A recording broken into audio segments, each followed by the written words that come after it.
자, 잘 오셨습니다. 오늘 이 영상 하나로 인테리어 견적 졸업하시면 되겠습니다. 끝까지 시청해 주시면 최소한 100만 원 이상은 똑같은 인테리어를 하더라도 세이브 시킬 수 있다는 거 잊지 마시고요. 출발합니다. 자, 지난 시간에 인테리어 견적 이것만 알아도 돈 아낄 수 있다는 영상을 제가 올려드렸었는데요. 도움이 좀 되셨는지 모르겠습니다. 오늘은 인테리어 견적 내가 이걸 몰라서 돈이 낭비됐구나 라는 주제를 가지고 한번 여러분들께 좋은 정보를 제공해 드리도록 하겠습니다. 사실은 오늘 제가 이 영상을 찍으면서 상당히 고민을 많이 한 부분 중에 하나가 어떻게 하면 고객님들에게 예쁜 인테리어를 하고 만족스러운 결과를 만들어내면서 여러분들에게 돌려드릴 수 있는 건 최대한 돌려드리자 라는 마음을 가지고 이 영상 준비했습니다. 그래서 영상 끝까지 시청하시면 여러분들에게 어떠한 혜택이 돌아가는지, 또 어떻게 하면 인테리어 견적을 조금 더 내가 같은 금액대에서 아니면 같은 효과를 내면서도 조금 더 할인을 받을 수 있는지, 효과적인 견적 어떻게 내는지 모든 비밀을 오늘 이 영상을 통해서 공개해 드리겠고요. 그렇다면 내가 인테리어를 하려고 하는데 어디서부터 어디까지 해야 되는지 상당히 좀 막막합니다. 그래서 중요한 게 뭐냐면 첫 번째로 계획을 제대로 세우셔야 된다는 겁니다. 그래서 어디서부터 어디까지 내가 시공을 할 것인가, 도배면 도배, 바닥이면 바닥, 욕실이면 욕실, 조명이면 조명, 주방, 가구, 목공, 그다음에 타일, 그다음에 도장, 다양한 분야가 있습니다. 그 중에서 내가 우리 집을 어떻게 꾸밀 것인가에 대한 구체적인 플랜이 있으셔야지만이 올바른 견적을 받으실 수 있다는 겁니다. 즉, 중요한 게 무엇이냐? 계획입니다.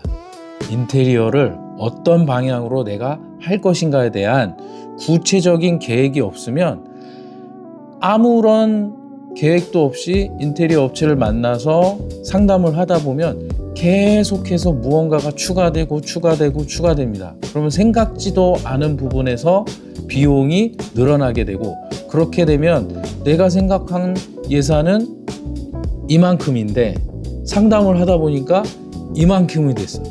그러면 원하시는 인테리어 플랜을 짜놓고 진행을 하시는 게 아니라 그냥 아무 생각 없이 막무가내로 준비를 하시기 때문에 이렇게 견적이 늘어날 수밖에 없는 것입니다. 그래서 첫 번째로 가장 중요한 것은 내가 인테리어를 어떤 방향으로, 어떤 계획으로 진행할 것인가, 공정별로 딱딱딱 미리 준비를 하셔서 상담을 의뢰하시면 조금 더 디테일하고 구체적이고 정확한 견적을 받으실 수가 있습니다.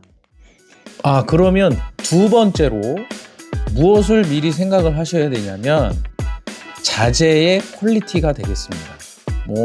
인테리어 자재는 정말 종류가 다양하고 수백 가지, 수천 가지의 자재들이 있습니다.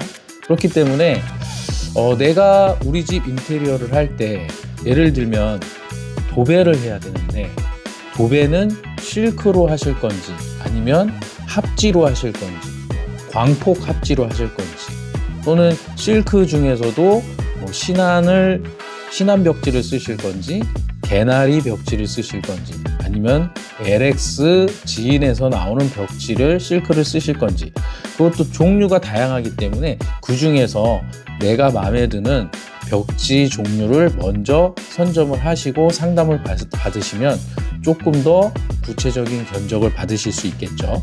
또한 바닥은 장판으로 가실 건지, 강마루로 가실 건지, 데코 타일로 가실 건지, 아니면 포세린 타일로 가실 건지, 이런 것들을 좀 세세하게 미리 준비를 해 놓으시면 구체적인 견적을 받으시는데도 상당히 도움이 많이 되고요. 시간을 절약할 수도 있으면서 정확한 견적을 받으실 수가 있게 되겠습니다. 그래서 중간에 내가 실크 벽지를 했는데 갑자기 거실은 실크 벽지로 하고 방은 합지로 하고 이런 경우가 상당히 좀 있습니다. 근데 저 같은 경우에 제 개인적인 소견이지만 거실을 실크로 했으면 방도 그냥 실크로 가시는 걸 추천드리겠습니다.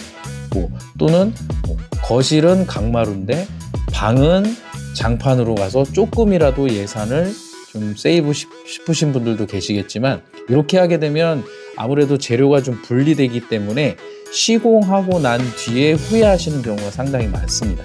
그래서 통일된 자재를 이용해서 보다 좀 깔끔한 디자인으로 전체적인 분위기를 가지고 가시는 것을 추천을 드리겠고요. 그래서 이렇게 다양한 공정별로 자재의 퀄리티를 어떻게 미리 준비를 하느냐에 따라서 견적의 방향이 결정이 될 수 있습니다.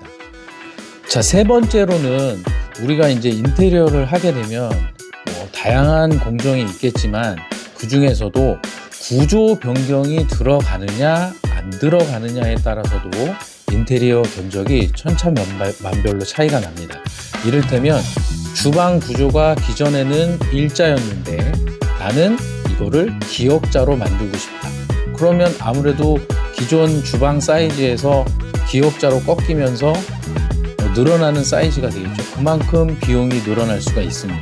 하지만 그 늘어난 비용 중에서도 내가 상판을 일반 인조 대리석으로 가느냐, 아니면 칸스톤으로 가느냐, 세라믹으로 가느냐, 자재의 퀄리티에 따라서도 또 견적 금액이 상당히 많이 차이가 날 수가 있습니다. 그래서 내가 기능적인 측면에 포커스를 맞추고 있는지, 아니면은 예산에 포커스를 맞추고 있는지도 미리 생각해 두신 다음에 견적을 의뢰하시면 조금 더 정확한 견적을 받으실 수 있게 되겠습니다. 또한 욕실 같은 경우에 타일을 자기질이나 도기질 타일을 쓰느냐, 아니면 포쉐린 타일을 쓰느냐에 따라서도 자재의 퀄리티에서 좀 차이가 날 수 있고, 시공 인력에서도 또 시공비에서도 조금 차이가 날 수가 있습니다. 그래서 나는 일반적인 자기질과 도기질 타일로 시공을 하고 좀 욕실을 심플하게 가져가겠다. 그러면 견적이 조금 다운될 수 있고요. 포쉐린 타일, 또 넓은 각, 600에 600각, 800에 800각, 1200에 800각, 이런 큰 타일을 사용하셨을 때에는 아무래도 퀄리티는 올라가겠지만 자재비라던가 시공비에서 조금 좀 단가가 올라갈 수 있다라는 부분이죠.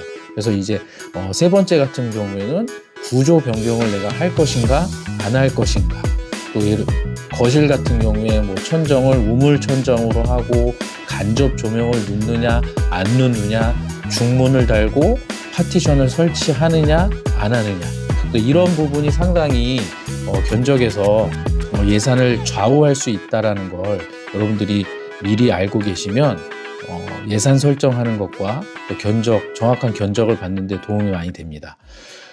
실례로 제가 이제 다음 달에 34평 전체 올수리를 들어가는데, 우리 고객님께서 아무래도 이제 예산에 포커스를 맞추시다 보니까 제가 현장에 가서 현장 답사를 하고 실측을 하는 가운데 베란다 타일 같은 경우에는 상당히 보존이 잘 돼 있는 상태이다 보니까 굳이 이 베란다 타일을 바꾸시지 않아도 전체적인 분위기는 그대로 가져가실 수 있습니다 라고 말씀을 드려서 타일은 그대로 살려서 가는 걸로 해서 예산을 세이브 시켰고요. 그 다음에 중문 같은 경우에도 사실은 중문을 하는 이유 중에 하나는 우풍, 그래서 단열 효과를 좀 극대화하기 위해서라는 것과, 그 다음에 이제 소음을 조금이라도 차단하기 위해서 중문 시공을 많이 하는데요.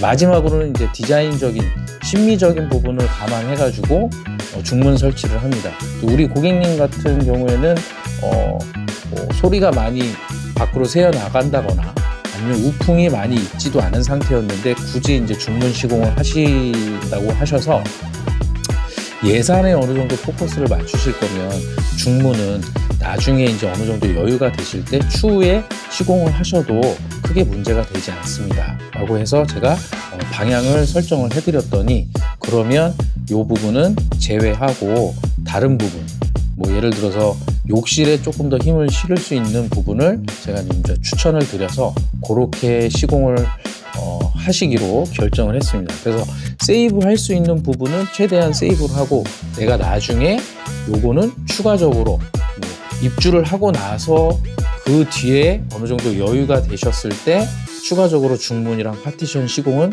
가능합니다. 그렇기 때문에 한 번에 모든 걸 다 해가지고 예산을 너무 부담스럽게 책정하는 것보다는 세이브 시킬 수 있는 부분은 최대한 세이브 시키고 꼭 하셔야 될 공정에 집중해서 인테리어를 진행하면 만족할 만한 결과를 가져올 수 있으면서도 내가 예산에 대한 부분은 충분히 커버할 수 있다는 걸 추천드리도록 하겠습니다. 이런 견적은 반드시 피하셔야 됩니다. 어떤 견적서냐면 그냥 종이에다가 목공 얼마, 샤시 얼마, 욕실 얼마, 바닥 얼마, 기업 이윤 얼마, 그냥 이렇게 그냥 딱 심플하게 얼마, 그래서 전체 금액 얼마, 이렇게 나와 있는 견적은 절대 피하셔야 됩니다. 왜냐하면 구체적인 내역서가 안 나와 있고 또 원가 계산서가 세부 내역서가 안 나와 있고 원가 계산서가 안 나와 있는 견적은 그냥 뭉뚱그려서 대충 설정한 견적입니다. 이거는 실측을 하고 답사를 해서 만든 견적이 아니라 실제로 현장 답사를 하고 실측을 했는데도 불구하고 그냥 목공 얼마, 타일 얼마, 욕실 얼마, 그래서 기업 마진 얼마, 전체 금액은 이렇습니다. 이렇게 뽑는 견적은 그건 견적이 아닙니다. 그냥 금액만 나와 있는 거기 때문에 신뢰할 수 없는 견적이라고 보셔야 될 것 같고요.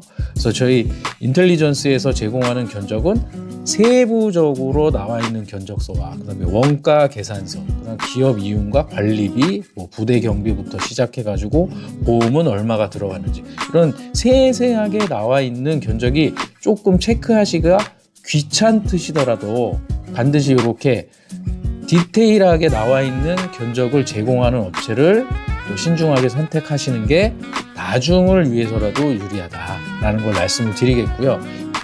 자, 오늘은 그래서 내가 이걸 몰라서 인테리어 비용이 비쌌구나, 이것만 알면 인테리어 비용 어느 정도 절약할 수 있다는 주제를 가지고 한번 여러분들과 소통을 해봤습니다. 그래서 사실은 아까도 말씀드렸다시피 첫 번째는 내가 어떤 인테리어를 할 것인가에 대한 계획, 그 다음에 두 번째는 각 공정별로 자재를 어떤 자재를 쓸 것인가를 정확하게 인지를 하고 있어야 되고요. 자, 세 번째로는 내가 셀프 인테리어를 할 수 있냐 없냐라는 거. 그래서 가능하지 않다 싶으면 저희 같은 전체 인테리어, 토탈 인테리어 업체에다가 맡기셔야 된다는 거. 그리고 정확한 계획을 세워놨으면 나중에 구조 변경을 할 것인가 안 할 것인가, 이걸 반드시 체크를 하셔야 되고요.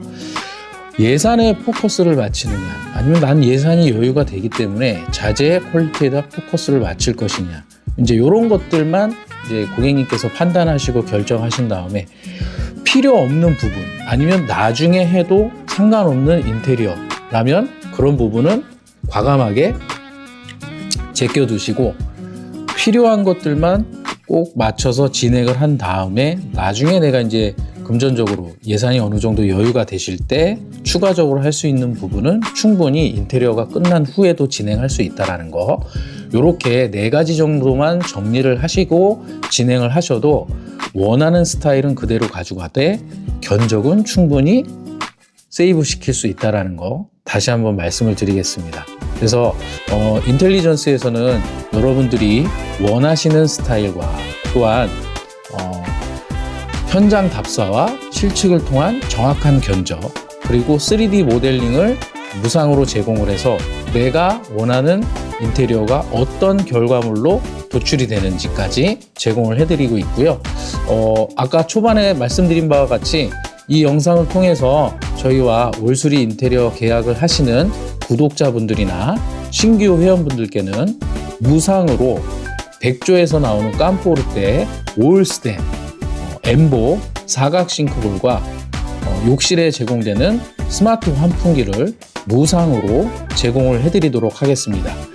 구체적인 내용은 아래 댓글에 있는 링크를 참고해 주시기 바라겠습니다. 자, 지금까지 시청해 주셔서 감사드리고요. 다음 영상에서 더 좋은 정보로 인사드리도록 하겠습니다. 감사합니다.